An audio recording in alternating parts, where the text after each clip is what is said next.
Hey everyone, Hey, how's it going? going good, going good. We always forget to do this, so I'm going to just do it. All right. If you What? are watching this show and appreciate everything Nicole does, especially through everything she's going through, which is awesome. But I love the shows. I love this time of the week that we get a chance to catch up with you, especially. But we can always appreciate the thumbs up. So if you see that thumb right there in front of your face, please click that thumb. We need the thumbs up. At the same time, if you do this right, it's not working. I was thinking if you do, the host does it. Some reason a thumb actually comes up on the other shows, but I can't get it to work. Oh Anyway, my there's God, also look at those something. huge thumbs. I've never seen thumbs that big. Are you goofing on me right now? You goofing on me No. for my TV work, where people used to say What? to me all the time, "You got giant thumbs." Well, Dave and his big dumb thumbs. I know it. Oh my God, it's my big thing. You go on TV when I would do the news, and they would say, "Hey, I saw you on the news last night. What's the deal with your giant thumbs?" And I would go, "Oh my God!" And then it got in my own head that I had these giant thumbs. But again, thumbs up. I'm never going to show my thumbs again on the show. Nicole's in my head, and then at the same time, subscribe. We love that you subscribe and pay attention, listen to the show. But it's funny. I know. I get probably more notes than you do because I know you're getting a ton of DMs and stuff like that, Nicole. But people who will now, when they're saying, "Hey, you said in episode 25, or you said in episode 22, or you said in episode 38," that people are going back and watching the show. So I think a lot of them you can go back and watch. It's not one of those. It's not a news show. It's not one of those basically where I'm lost. You can always go back and watch the previous shows as well. But Oh, you're it's always talking a good about time. our show. We're talking about Our this show. show, this Oh, show, yeah. the Perfectly You Twisted can go show. on YouTube or wherever you podcast if you Yeah. listen. You can go anywhere, yeah, and hear all of the episodes. Absolutely. Absolutely. So no, I'm excited about today. I know we have a lot to talk about and a special guest and everything, but I've been looking forward to this week. Of course, you'll give us an update on everything that's going on with you and your health. And so many people ask me that don't want to bother you. How's she doing? I get that all the time, and I'm sure you get all the time. How you doing? Yeah, I do. And it's really nice. People ask how they can help. Don't forget about my GoFundMe. I do have a GoFundMe, Nicole Eggert, that my friend set up for me. That's really helping me because in my industry, I can't. It's Exactly. hard. It's hard. You don't get a day off. You don't get a sick day. You don't get any of that. So, unfortunately for me, I can only take work that's like for a day. Yeah. Although, if I continue on the path that I am, I'm going to try to audition for some things and see if I can get some like guest appearances or something like that. But my hair is rapidly falling out. I think this Is is it? the only, yeah, today and maybe tomorrow it's going to be the last. I have to shave it. It's, yeah, you can definitely see bald spots, and it just is like, it's more annoying than anything, the shedding of it. Like it's all in my face, all on my neck. It's itchy. It's blah. So, I am gonna get rid of it, I think. I think that's just a little bit more freedom I'll have. You're doing Um, a good job with it. Just from watching, like it looks like you just styled it different, and you got it cut a little bit shorter. But I know it probably takes a little bit of work of trying to make sure it looks the well, way I you want it can't to look. touch it much, otherwise it just comes out. So I kinda, like, wet my fingers and, like, because it kinda I don't mean to sticks up laugh. too. Yes, Yeah, it's ugh. For me right now, it's getting to be, more trouble than it's worth. Santa And, Ana winds are your enemy. oh That's the way it's gosh, getting I down to. haven't even that's what's coming, huh? A lot of people just thin and don't lose all of it, so I was thinking, "Oh, I'll give it a chance, like, maybe it won't all thin," but when I start to see, like, my scalp, I feel like one of those men. I feel like Donald Trump or one of those men that are, like, doing everything in their power with all their money to save the hair that they Yeah, have. That's what I feel like. I feel like it's either it's that time to go, guy, time to go. You either get hair transplants or you shave it off. Like, it's that time. You gotta make a decision. Um, no, I'm teasing. I'm teasing. Guys, do whatever no, makes you you know what though, happy. That's guys my go through that. opinion. No, Yeah, I yeah, know no, that you guys do, go but through I'm it. saying I don't mean to harp on them. I'm just saying, like, whatever No, makes them happy, but when we well, can see the scalp, it's yeah. Well, I'll yeah, say it. I'll say it that's for okay. men because my college roommates. I had a buddy of mine in college who his dad did hair for celebrities like you. He worked in a movie studio, and his job was to take care of people's hair. So he would always talk about people's hair on TV, who had real hair, who had fake hair, who had plugs, all that stuff. And I had no idea. I'm 18 years old. I'm like, what? And of course, he was the one that lost his hair out of all of us. And I remember as he started losing his hair, he said, "When did water become my enemy?" And I said, "What are you talking about?" He goes, "Out of the shower, jump in a swimming pool." He goes, "Water has become my biggest enemy." Yes, I took a shower and washed my hair, and I got out and I was laughing. It looked like I had given the cat a bath, just all the hair around the sink. I was like, "Oh god." And I kind of been putting off washing it because I knew that was gonna be the case. It was kinda like it keeps reminding me of that movie. I keep saying this, Better Off Dead, with Yeah. Meryl Streep and Goldie Hawn, and they're taking the youth serum, but things are falling apart. That's kind of what I feel like. It's falling apart, and you're like trying to put it back and hold it together, trying to get rid of all the evidence, all the hair. And my cute little Keegan, she comes up and helps me because my eyesight isn't that good, and I can't obviously get in the back, and she's helping me pick it all out. I'm like, in my eyelashes, it's in my eyelashes, and she's pulling all the hairs out, so it's kind of comical. Oh It's my a little gosh. bit Well, comical. you have a good demeanor about it. So does your daughter, who's sitting there watching you go through it and trying to help you the best she can. Well, I'm not gonna It's lie not that I easy. did tear up. I did tear up, like, when I was snowboarding and I took my helmet off, and it was like, and I was like, and I knew that was gonna happen from the helmet. I knew it, but I started to tear up, and she's like, "Oh, don't cry, don't cry." And I was like, "I know, I'm trying not to, but right now my body feels like it needs to cry a little bit," And of course, we're like this jam-packed patio of people, but um other than that, I mean, I kind of look at it as, and I'm doing it for the kids. I'm doing that for survival. It's Yeah, like it, yeah, you have to weigh it out. You have absolutely. to balance it out and look at it in the right perspective. But I went for my treatment yesterday, and they said, "Oh no, your white blood cell count is like alarmingly low," because I had taken a blood test on Friday, Okay. and Tuesday was my treatment. And I was like, "So what does that mean?" They're like, "Well, you can't get treatment and you cannot be around people. After we take this, do your IV thing, you have to keep this Band-Aid on for days. Don't touch anything. Like, be super careful." And I was like, "Holy shit." I went up to Big Bear with all these Yeah. people, No kidding. working out, doing, snowboarding, like exerting myself. So they said, "Okay, well, we're gonna do another one really quick and see where you're at." And it was totally back to normal. Good. And it's really interesting because I had just been reading, and my friend Alexandra Paul, the actress, for if people know her, she had sent me this interesting podcast about how working out, physical exercise is helping.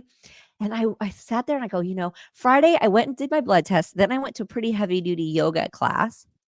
Wow. Then I went ski boarding. Ski boarding. Yeah, I went ski boarding. Have you ever tried that? Super fun. It's impressive. Yeah, it's a new The thing. other ones are too Uh, easy, so you just mixed them. Yeah. Yeah, I went snowboarding, and, I don't know, I'm, like, kinda like, was the fresh air and all that exercise what needed?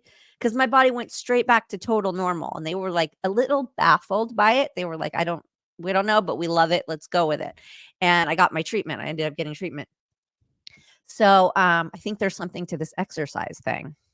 And Good. it only makes sense because you get your blood here as I pull my hair out, is you get your blood pumping and your blood going, and it starts, doing what it needs to do. And it's scary to have the low white because the white cells are what kill the cancer. So when those guys aren't up and running, we have problems on our hands. So Did enough of that. what about obviously elevation's a little bit different when you go skiing. Do you have trouble Yeah. breathing? I mean, I'm used to it because I go every year. Yeah, a little bit, but it gives you that much more of a workout. Yeah. Well, yeah. So That's one of those things that I always forget. All of a sudden, you're out of breath. For me, I'm out of breath tying my shoes. What the hell just what yeah, just happened? And I'm like yeah, sitting there looking for an inhaler. Going, oh my gosh, it's hard to breathe up here. Um, but I'm glad you got away. I mean, that really great. When you told me your plans that you're going to get away and do something fun with your daughter, I'm sure she needed it too. So it was yeah, great for both of you. yeah. It was fantastic. A So how great, good great. are you? How good are you? I mean, I'm decent. Okay. I'm Now you're a decent. skier or snowboarder. Snowboarder. I Okay. mean, I started skiing, but when the snowboards came out, I was like, I want to try that. Um, so I took to it. I mean, I tried it. I really liked it. Taught both my kids how to do it. Um, Keegan did great. Keegan was Well, killing it. she's an athlete. Yeah, she is. She is. Um, she is, and she's easy to coach. That's the one thing. How some people don't want to hear it. She takes Yeah. notes and she like applies it, so she's a good learner too. So she's impressive. She's impressive on the ice. And she had a really bad pulled muscle in her back, and I was like, "Oh gosh," right before going up there. So I was really concerned.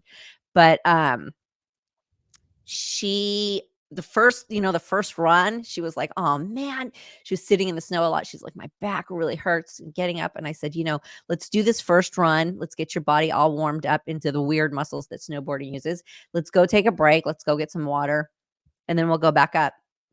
And sure enough, by the second one, she was rocking and rolling. Nice. Good deal. Yeah. Good deal. Did you skateboard as a kid? Is that one of A the things that little, people no, say looks like it would not help? No? not so great. But it's funny because I've had people tell me that I ride my snowboard a little bit like a surfboard Yeah. when I carve. So, and I did surf a little bit, nothing crazy, but I did surf a little bit. I'm good on a board. I just didn't do it very often. Keegan skateboarded a lot. Um, so yeah, I think it was easy for her to pick up. Yeah. Yeah, that's You I have mean, you do you no, I've ski or never snowboard? no, you know what? I never, my parents never got me involved in it. I mean, yeah, we went up to the mountains and, we'd inner tube and they just never, I don't think they were fearful that I was going to get hurt. They just didn't do it. So they never introduced me to it. I wish they would have. I mean, for people who don't live in California, especially Southern California, it's really one of the rare places in the world where you could ski and surf in the same day. I mean, it's Yeah. pretty amazing, the access that it's only a couple hours away and you can ski, snowboard, and then if you want to go to the beach you can do it all in the same day. It's amazing. It just I wish I would have done it, and I really didn't get my kids involved in it. Just I had my first son was very athletic, and I was so afraid of him getting hurt, like snapping a leg when he was a top baseball player, basketball and football player, that I don't want to have him miss a season. And then my younger son, I took him up to Big Bear one time, and we did the inner tube, and he had to be like 2 years old, and I'm going down the inner tube, and he's on my back. And every time we went down, Nicole, we'd fly off, and I ended up landing on top of him. Like every time I crush him, Oh, and he'd be crying. I'm like, I don't understand what's happening, but he'd fly off, then I'd fly off, and then it was like a wrestling move, like that fake wrestling. And he's like, yeah. this sucks. This 200 Well, pound guy is crushing me every time we go down the Bradley mountain. Yeah, thanks, Dad. Yeah. It's interesting because inner tubing. First of all, inner tubing is so much better than sledding. Like, wow, what a Yeah, difference, it right? is. Just smooth, so fun. But I noticed that all the parents who had kids on their lap, they all crashed like halfway down. They all fell out. And then ones that Yeah. just put the kids in the inner tube by themselves, kids were fine. Everybody that did it by themselves was fine. But the people that doubled up, they were smashing each other, knocking heads. Yeah, they were. Yeah. That was us. Yeah. Yeah, So I think the key is putting everybody in their own inner tube. yeah, no kidding. No kidding. It's funny is Nicole knows my oldest son, and I took him up there when he was 9 years old, Nicole, and he's never been around snow, and he was excited. We jump out of the car, and living in Tennessee for 9 years, we'd get snow, and I packed a snowball, and as soon as we jump out, and I gun it at him, and he still complains about it now. 20 years later, he's complaining. I drilled him right in the ear, and he just cried and couldn't believe that I threw a snowball into his ear. And I threw it hard. I'm not gonna lie, but he's like, that hurt really bad. Like he still has PTSD from it. And enough. It's a long time ago. Thanks, Let's get Dad. over it. Yeah. Thanks. Oh, Thanks a that's lot, Dad. exactly what I get. He's gonna get me back one day when I'm a little bit Oh, older, and obviously he throws pretty fast. He's gonna end up one day. I'm gonna take a snowball right in the ear as payback. He's been thinking about it for a long time. But that's awesome. How long were you up there for? Friday to Sunday. Okay. So, Good deal. yeah, it was fantastic. Yeah, we went with some friends, and it was a great time. It really was. So I'm super excited about our guest. I'm not sure where she's at. She's right there. She's right there on the screen. She's Perfect. underneath. I can see her. I don't know if you can see her, but I can see her. I You want cannot. me to bring her on? Usually I can. Yeah, so we have a great guest today. I grew up with my mom watching Good Day LA. And so we watched it. If she watched it, there was one TV in the house. But we've been watching it forever. I religiously watch it to this day. I had it on this morning. My kids watch it. My youngest knows them by name, but this beautiful lady was on there for quite a long time, and she was an influencer before being an influencer was a thing. And so it was always an added perk that you got her in the morning because she always had like the latest, greatest products. And I'm lucky enough to have been able to hang out with her in person. So let's bring her on. It's Miss Jillian Barberie. Hi, you guys. Can you hear me? Yes. Yes. I finally got Yes. it. Thank you for the invitation. I'm not technically good at all this stuff. So, and what a beautiful intro. Oh my gosh, my sister and cancer warrior. And hi, it's so good to see you, sweetie. You too. Thank you so Just much to for let you know, joining us. this is how your hair grows back. Mine is out of control. That's what everybody says. They call it the chemo curl. Chemo curls. Like I honestly, I did this on purpose just to show you because I my love hair that. it was never like that. Like it's insane. But if you blow it out, it goes really. Oh my God, we've lost you, haven't we? Goes straight It again. goes really straight and smooth and very nice. How are you doing? I'm doing well. I'm actually doing okay. You know, the anti-nausea meds really work for me. Thank Yeah. God. So Are I you don't on get like Decadrone and all that? They gave me a bunch. Like I know I have my 3. I take 3.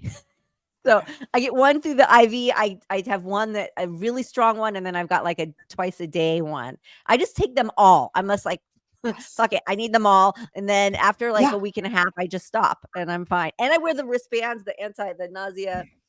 I do it all. Oh, I Yeah. I didn't even know about those. Now, um, I'm curious because I didn't know what kind of breast cancer I had for years because I was just like, chop them off, give me the fucking chemo, bring me to the brink of death, and take me back again because I had little kids very similar to your situation. And so when people would ask me what kind of cancer, and I'm like, I don't know, kitty cancer. Yeah. And finally, I found out it was I was HER2 negative and estrogen positive. So Same soy is Z's. fine. Same Z's. Yeah, because at first is all this what kind of cancer is it, and then it kind of boiled down to it doesn't really matter. What matters is the HER2 positive or negative, right? So Yeah, that's yeah. so I negative, also hormone positive. So estrogen positive. So that's good and bad. Are you still on like the hormone blockers? Do you take those? I am. It's I'm on something called letrozole. There's also astrazole or something. But it's fine. Like what I wanted to tell you is like, you know, you get to the other side and it's fucking awesome, and you just like, okay. And I'm still at the 4 years. I'm not at 5 yet. I don't know. I guess 5 is a big deal. But every day, I remember my oncologist saying, you know, a positive attitude is half the battle. And I was like, oh, well, then I'm fucking good. Thank you. Yeah. You know, I'm so positive. And when I when I first heard that you had it, I wanted to reach out to you because it's such a lonely feeling. Even though you have people around you, I had people around me. You're still, you know, kind of like, holy fuck. Like every once in a while I go, I have fucking cancer. Like what? Like it's just, right? Do you get that kind of weird Oh yeah. disassociation? Yeah, I'll be fine. I'll be fine. And all of a sudden it's like, you have fucking cancer. Like this could go really bad. And it's like, and then I Yeah. feel sometimes my hair is my hair is rapidly falling. Ugh. And then sometimes I sit there, yeah, and I'm like, this is a big deal. And then I'm like, oh wait, you're normalizing, but you have cancer, you know. So yes, I It's go, it's weird. It's a You weird look so cute. You look like Natalie Maines with short hair. I always wore wigs, and I fucking hate that I did, but I did donate them all to.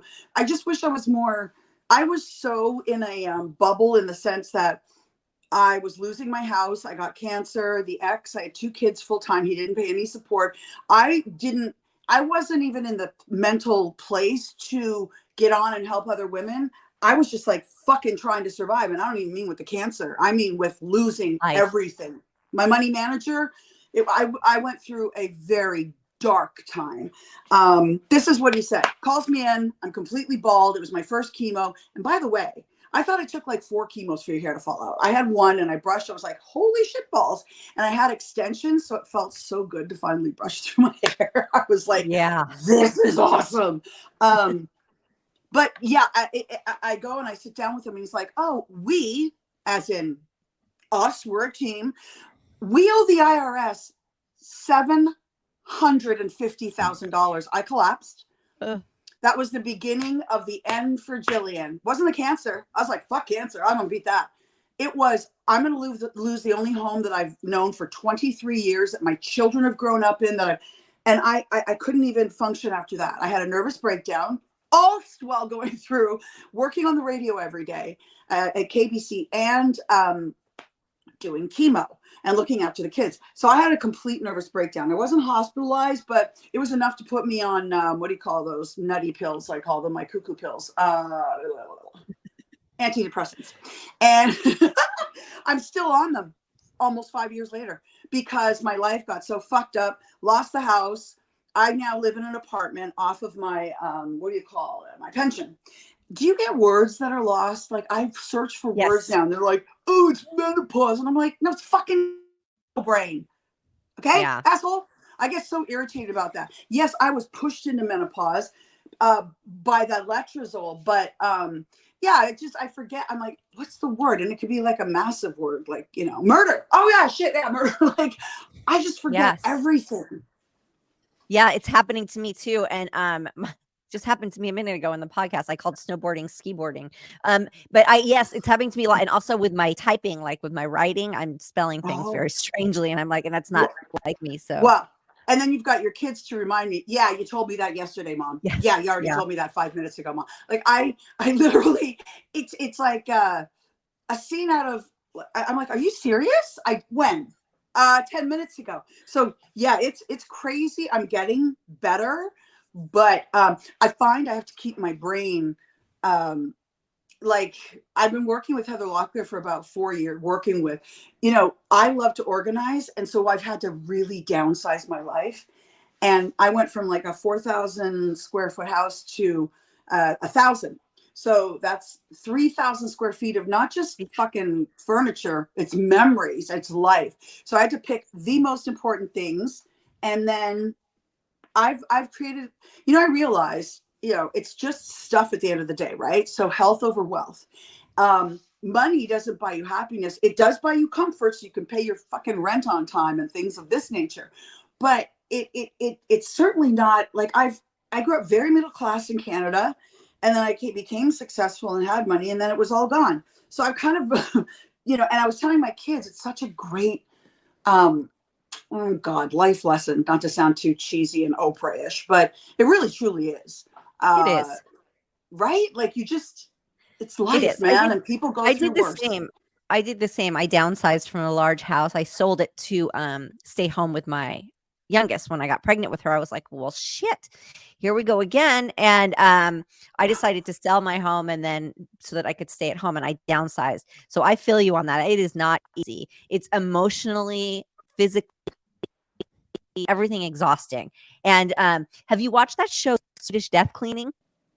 What's it called? Swedish Death Cleaning. I think that's what it's called. No. It's no. I believe it's great, but it's something that they do a lot in Sweden, is where you get rid of all the junk so that your family later doesn't have to do that for you, or you know, you don't leave them with all this stuff. So well, I kind of looked at it. It's it was like a positive spin on downsizing. So 100%. Check it out. You probably have, Nicole, like a ton of, like I had all these magazine covers and they took out, or just shit, you know, like, oh, People Magazine, talk about your hair, whatever. And I had, when I, you know, back in my old house in Tarzana, I had things framed. I took them all out of the frames and I sent them off to this company called Picturely. And I was like, fuck it. There's no room for this bullshit anymore. I don't need to sit and stare at myself, at my old body after I had 2 babies. God, it was good. My abs. I was like, slabs to abs. Those are gone. Those days are gone. But anyway, Picturely puts all of your, you know, your life's whatever into a book. So it's like a coffee table book. So I have one of my kids' art, then I have one of my whatever career, and you can have one of your kids and, you know, at Disneyland and whatnot. It's like it was the last of my spending as far as that, because, you know, it costs money to put all that shit together, and they go through it. And she goes, you can be as involved as you want. And I'm like, oh no, you just take away. Like, you'll yeah, do it for me. Do it for me. Anyway, can I just say a couple things? I think what you're doing is amazing. I love that you have this platform together to talk about everything in life, not just cancer, but it's so helpful to talk about that because when I was going through it, I would just go to Twitter and I was like, hey, I would have pain. And believe me, I love painkillers. Nobody likes a painkiller like this broad. And they are like, oh, here's some Percocet for that pain. And I'm like, it's still there. So I went on Twitter at like 3 a.m. I'm like, hey, cancer peeps, I have like bone pain. And they're like, no, actually it's nerve pain and you need gabapentin. It saved my life. Like I would literally be punching my leg. So I don't know if you're in that kind of spot yet or. I get the leg pain. It's not where it's not excruciating yet, but I do have leg pain. So I like have to adjust myself, move around a lot. Actually, yesterday during treatment, it was hard for me to stay still in that chair. The whole right side was killing me. But my nurse told me that that's very common and sometimes can last for the rest of your life. So I try not to give it too much thought yet. It's a bearable pain, Nicole. And I'll tell you, gabapentin, I always thought it was my bone that was hurting. And they said, actually, it's the nerves. So gabapentin has sort of, it makes the pain go away. But I also take a little Aleve. It's fine. The after effects of cancer, it's better than having cancer. And God bless you. I was speaking with Nicole yesterday and she's like, yeah, I'm getting chemo. And when people hear that, only if you've been through it, like they go, what? Oh my God, I don't want to bother you. But you're like, no, actually it's good to I used to watch Game of Thrones when I was getting my chemo. How's your appetite? You know what? I've like gained weight. Like my appetite is like kind of a lot. So, I mean, it's like, that's healthier than losing all the weight they said. So I'm not worried. So it's like, fine. If I gain a little weight from this, but that estrogen. I did, but what's the alternative? And also, I was that one I was like Postmates chair 19. I'm over here and I'm looking around and no one else. They're all these older ladies with their wigs and their makeup. I'm bald with Ugg boots and I'm freezing and I'm eating. I'm like, what the fuck? Is it me? And they're all skinny bitches. And I was like, you assholes, why did I get the one I want to eat? Yes, I have gained the weight and it's okay. It's okay. I think that here's how I looked at it. Cause I felt the same. I was like, damn it. I didn't even get the side effect of weight loss from this. But I think that the reason they lose so much weight is because they're so nauseous. So I think that's a trade-off. I think, okay, if you're nauseous, you don't eat that, you can't get food down. So I'd rather be where I'm at. 100%. I never once felt, again, I was on all that medication that you are, and I never once was sick. I was like, if anything, I had this appetite. And it's like when I see my friends now and they're all skinny, I'm like, oh, you're on Manjaro, whatever the hell it's called, or you're and they all feel alive. And we can't take that because now that those are like possible cancer starters too. So it's like you can't even do that anymore. It's like it takes all the fun out of the it takes all the fun. And everyone I know is on it, Ozempic, and they're all skinny. And I'm like, and then my daughter, actually, I don't know if your kid's probably protective of this, but Ruby, I had the opportunity to do it for free. And apparently it's really expensive. And Ruby said, yeah, please don't. My daughter's 16. She's like, Mom, please don't. And I listened to her. I thought, it's true. Like, it's scary to her because I'm sure the kids, they don't exactly know, like, oh, they're pumping poison in my system, but it's killing all the or all the cancer. Did they tell you? They told me about the cold cap, and then when they said it was 4 hours, I was like, fuck that. I'm like, I'll go bald. I don't care. Okay, I totally was into the cold cap, and I ordered it. The kit arrives, everything. I had a first team. My first oncologist said, "Yeah, I'm fine with it, no problem." I was supposed to start chemo on Monday. The kit arrives, and I'm like, I knew I was not going to like this, but I wanted to try it because not for the hair loss necessarily during chemo, but the one of my chemos has a side effect of permanent hair loss. So I was doing it for that. What? So is that the Red Devil? No, it's this other one that I have to have that's called like T. They call it T. Because it has a long T name. Yes. I do that one second. So I ordered it. Then I ended up changing my whole medical team that week. And he told me, no, I don't want you using it. I don't want to use it. I do ice my hands and my feet to help with neuropathy.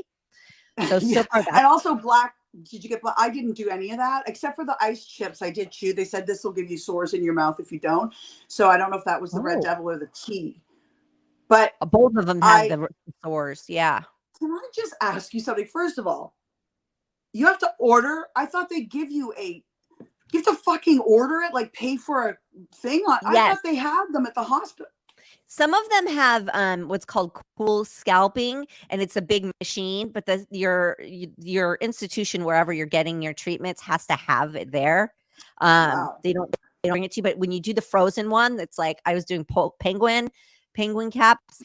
No, it's like a kit, and somebody has to stand there and change the ice packs every 20 minutes on you. You have to change the whole thing on your head. You have to do it an hour before treatment and an hour after treatment. So yeah, you're looking at an 8 hours or something. It turned out to be with that thing on your head. Yeah. Or 4.5 hours. I think it was 4.5 hours. It was long. Whatever it was very long, and it has to be negative below 30.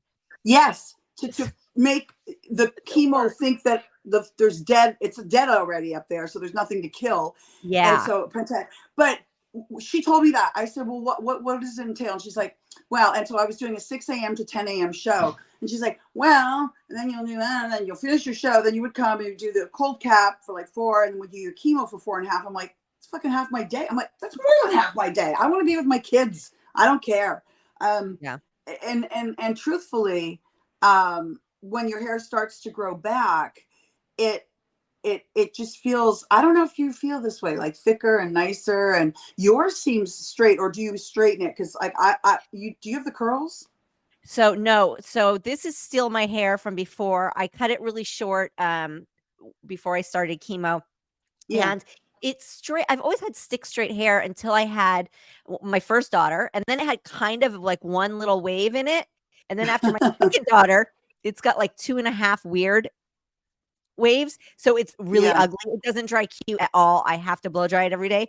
And so I'm hoping with this chemo curl that it will land in a place where at least like if I'm at the beach, it starts to dry, I don't look so crazy. Because after my second one, it's the ugliest hair. It's the ugliest waves. So I'm interested to see, but I think I'm going to shave this today or tomorrow. I'm just going to shave it off. It's falling out, getting in my mouth and in my eyes, and it's absolutely. And you look so freaking cute anyway. Dave, have we lost you completely? I mean, are we? Not at all.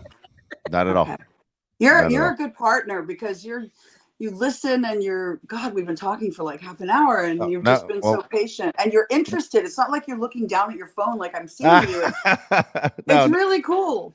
Not at all. And Jillian, I know it's the first time you and I have met. I've been a big fan for a long time, and have followed you for a long time. You and I have a lot of similarities, but I love people who have a lot of energy. I love the fact you're a big Howard Stern fan. I'm a big Howard Stern fan, and I'm obviously my background is sports before the entertainment. Yeah. So obviously I've followed your career for a long time, so it's a pleasure to have you here. So it's really after half an hour, it's very nice to now. How did you? Very nice to see you. I love anyone who loves Howard Stern, and with your sports background, I did that 10 years on the NFL, and I got to tell you, those were 10 of the best fucking years of my career. I mean, those guys were the best. People always go, "Oh, how's Terry Bradshaw and Howie Long?" And did you guys talk football? No, we never talked. We talked about Howie's wife. We talked about Terry's dating. I was always trying to set him up.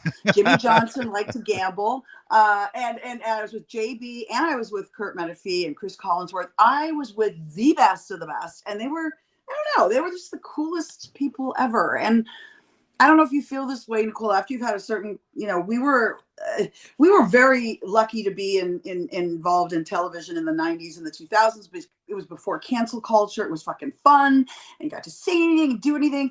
And, I think the first time we met, I was like, I'm trying to find this picture. Nicole's getting chemo yesterday. She's like, oh, I've got them. I've got the picture.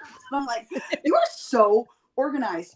And I got to tell you, and this kind of ties in, Dave, to the sports world, that when you are known as a certain entity, so you could be the funniest, the brightest, the quickest, but if you're hot, quote unquote, if they see you in that sort of light, God forbid you gain 10 or lose your hair, because there are people in that sports world, and I'm not going to say politically which side they're on, but they get so fucking angry at you if you're a certain way, and you're just like, oh, I'm sorry, would you rather me be thin and fucking dead? It's like, and I'm wondering if you like I have encountered aging. I don't give a flying fuck, but I think some people really, really do. And when you're battling for your life, the last thing you're doing is lasers and fucking injections and Botox. You're just like, I just want to live. I just want to live. So I've missed out, on a lot of stuff. And financially, I'm not doing that shit. But I feel like my wheels fell off the bus at 50 in a sense that things started to change. My life was going, and it's hard to catch up again. I'm just starting to feel, even though I've always been positive, I'm just starting to feel like me. I'm curious how it has been for you, because you've been seen always as that, so, beautiful. Oh my God, she's so hot. And then you go through something physically as Yeah. transformative as cancer. And I remember getting back on, I don't know if it was Instagram or something, and some, dudes are like, oh man, what happened? I'm like, yeah. They're like, what happened to you? You gained weight. Yeah, I had fucking cancer. Wow, man. Like, and they're still like, they don't understand or they don't care. How has it been for you? Yeah, I mean, I've been handed it. After my second baby, I had her, I was 40, 41, something like that when I had her. Same. And yeah, and my thyroid went berserk and I couldn't lose the baby weight. I still had the pregnant belly, like my body was just stuck and holding on to it. So of course I was working out really hard and making it worse because I was traumatizing the body, so it was holding on to the weight more. But paparazzi would take a picture of me post delivery, and I'm working out really hard, and they're saying how terrible I look. Well, at least I'm fucking working out. At least I'm working on it. You're not catching me lying, in a lazy boy eating a burger. This is like, that's where I'll be. Yeah. No, I listen, hear you, man. very well, but at least I was like working on myself. So I went through a long period where people, yeah, what happened to you? Da, da, da. And I'm like, life happens, and it, weight gain and stuff like that. It can be temporary. So it's like, I'm still the same person inside when I'm looking fantastic as when I'm, looking terrible. But, and we go through 100%. phases. Yeah, we go through phases. Too. How did you guys, not to switch my mind, ADD, but how did you guys meet? Oh, I'll let Mr. Dave tell you the story. Please do. It's always embarrassing. It never works out in my favor, just so you know. It's always embarrassing. People make fun of me for years over this. This has been a running joke. Even when on my radio show, I did radio in San Diego for more than 20 years, and Nicole immediately became a topic of this conversation. Actually, I was with Nicole just 2 days ago. I was at the Laker game, and my old producer is now the voice of the Minnesota Timberwolves. And he brought it up to me at the Laker game. And I was like, oh my gosh, this story never goes away, Jillian. All the way, here you go. I'm going to go through real fast because it's embarrassing. Back in high school, I had the biggest crush on Nicole. She was doing Charles in Charge. Me and too. in LA, for people who don't understand, you can go to TV shows for free. You just went to the mall, you got tickets, and you went to the show. So I would go to different shows, but Nicole was the girl I had a crush on. And I would show up on Thursdays when they would tape Charles in Charge, and I would wait around to try and meet Nicole. And she was great. She was always great. God. And so we ended up telling the story on the radio, and they're like, well, how many times did you go? And I go, I don't know, like 20 out of 22 episodes. And they're like, you're a stalker. And I'm like, I'm not a stalker. And the whole audience just let it go for 20 years of this guy's a stalker. So the idea that Nicole is nice enough to come on and share a screen with me every week is insane where this relationship but the truth is, I mean, you are a professional, you know what you're doing, but you just happen to have been, I can tell, like you're one of the cool ones. And Thank you. Nicole, you can just tell right away. Obviously they get it, they're in the business, and he's also respectful of who you are, and that's really, really cool. I don't. Yes, he would always come. He'd come with a rose and a little note with his phone number. And I did. The actor Jimmy Callahan. 35 years later, she called me, Jillian. It was funny. The very first time Nicole called me after we agreed to do the show, literally, I think the first thing I said is, I've waited 35 years for this call. Oh my gosh. Yeah, it's sad. That is crazy. It's funny. It's kind of funny and kind of sad. Like literally, I would hand her the number on a Thursday, and there were no cell phones back in like 1988, 89. Of course. And so I literally would not leave the house the entire weekend within 2 feet of that phone, because I'm like, what if she calls? And she didn't Nicole, call. You know how many you weekends never I called wasted because of Nicole? his formative years. He would just sit by waiting. That is awesome. That is So a funny. great story. Oh, I know, and Jimmy my God. Callahan, who played my grandpa, was always saying to me, "You should call him. He seems like a really nice kid. He seems like a nice boy." I was. He could see it. He could see it. That's such a great story. And for you, Nicole, when did you decide, like, because a lot of people do podcasting and a lot of people want to do it. They don't realize it's involved and it's not It is exactly involved. right. I mean, Yeah, I people wouldn't think know. you just jump on a Zoom and it takes up an hour of your day and you're done, and that's not true at all. But No. well, we decided to do a test run with it, and I was like, and I told Dave right up front, I said, I'm not sure I could stand talking for an hour because I'm like, I'm a better listener than I am a talker at times. So I said, let's see how this goes, and the hour flies by. The hour is come and gone before I even know it, and it's just a lot Yeah. of fun, and it's sort of like I feel like it's like a social thing too, because like, look, I get to see your face.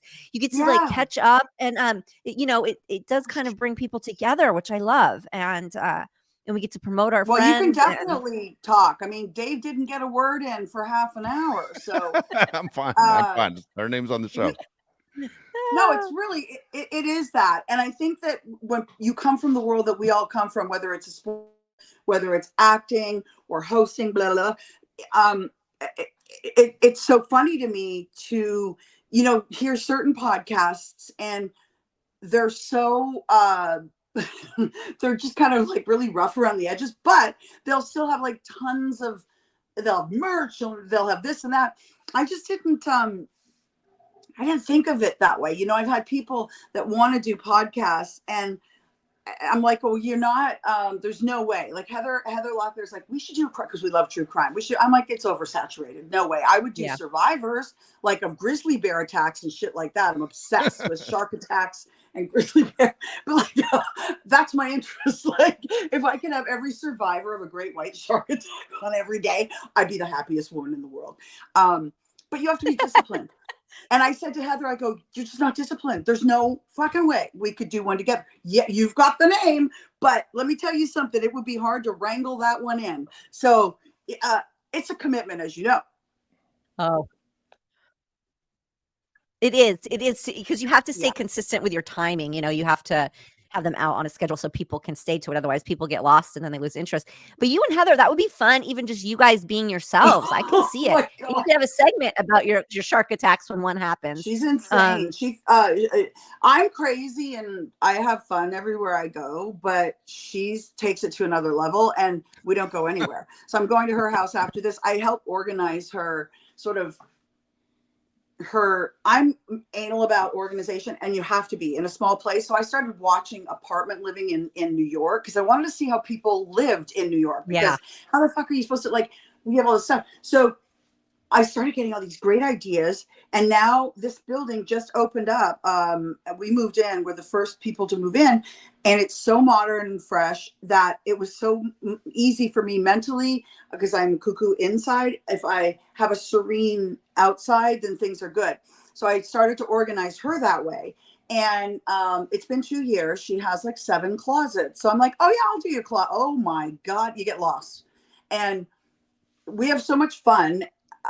She's just a really fun girl, but again, she's also like me, into true crime.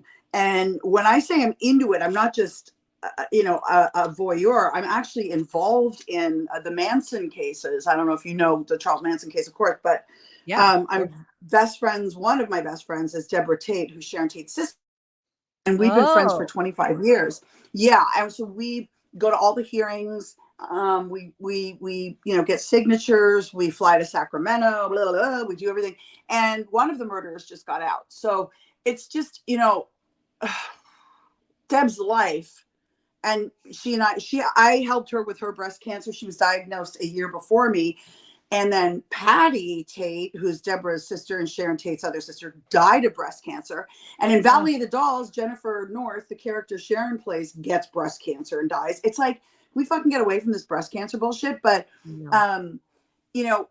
Deb is such a strong warrior. And so I've met all the Manson killers. and spoke on behalf of the LaBianca family. Oh, And yeah, so for me, it's so funny when I listen to some of the true crime, not all of it, but you know, some of these people are just from the Midwest and they're like, meh, meh, and they're reading Wikipedia. And yes, I do have a lot more of the inside stuff, but I don't know that that's what I want to do, because I feel like it's so saturated. It's so refreshing to hear a podcast like this that's not about that. And I love the fact of true crime. What I hate is when they get on and fucking bullshit back. Oh, how was your weekend? And they're laughing, and then they're talking about death, and they're making fucking jokes in between. I'm like, it's so disrespectful to the families. I couldn't do. But yeah, you know, people like that shit. So there's a lot of listeners that they get. I don't know. yeah. It's tough, you know? You just have to like have it in segments. So like somebody just has to watch the clock, and you guys can do, you know, your normal organic thing, and then have a segment where it's about true crime or shark attacks or whatever it is. And then, you know, like a wrap up segment, and you just keep it sort of edit it down. But yeah. I could Well, totally see that. People would love to see you guys. How long have you guys been doing this? Well, this will be the 36th episode. Yeah.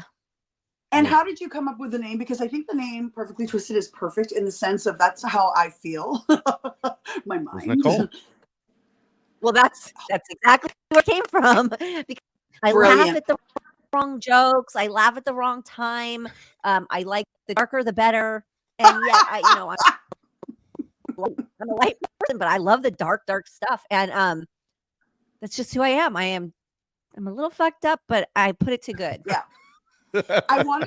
I also wanted to let you know that I support you.